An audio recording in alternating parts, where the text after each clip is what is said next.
I was listening to a video by Miles Monroe earlier. I was out running, and he was talking about how without knowing your purpose, life has no meaning. And he's like, it's the biggest tragedy in the world is people drifting through life and they don't even know why they're here.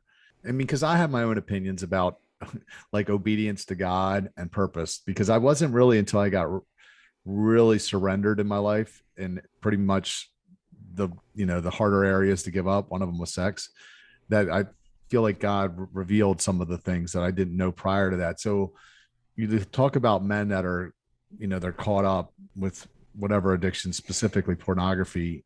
Do you think that there's a direct link to that blockage of not knowing why you're here? Absolutely. I mean, just from my own life experience is probably a great a great example. Like I knew from a very young age, like entrepreneurship, business ownership, like was the path. When you're in high school, you're kind of filling out that like occupation. Once I got to the point where I realized like pro sports like weren't going to be the future for me, which probably was my sophomore junior year when I got around like some real high level athletes, and I realized like there was a genetic difference between those that make it and what I was given. So once I realized that I could no longer put future baseball player on the occupation in the future, it was business owner.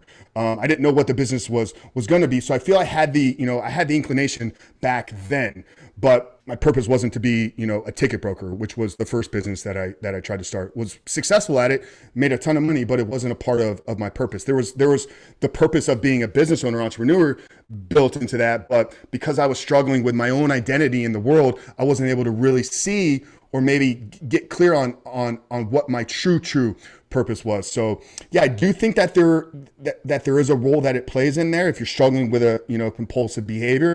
First of all, because a compulsive habit like pornography, there's nothing giving to it. It's all selfish. It's wrapped up in your own pleasure. And when you realize, I believe, or what I believe, we're all put here to serve and help others. The simple act of like, I'm doing this for my own pleasure detaches you from serving or helping or doing anything for anybody else. So I think it plays a huge role. Yeah, it's so true. It's like if your purpose doesn't involve alleviating pain for someone else, it's not that gratifying.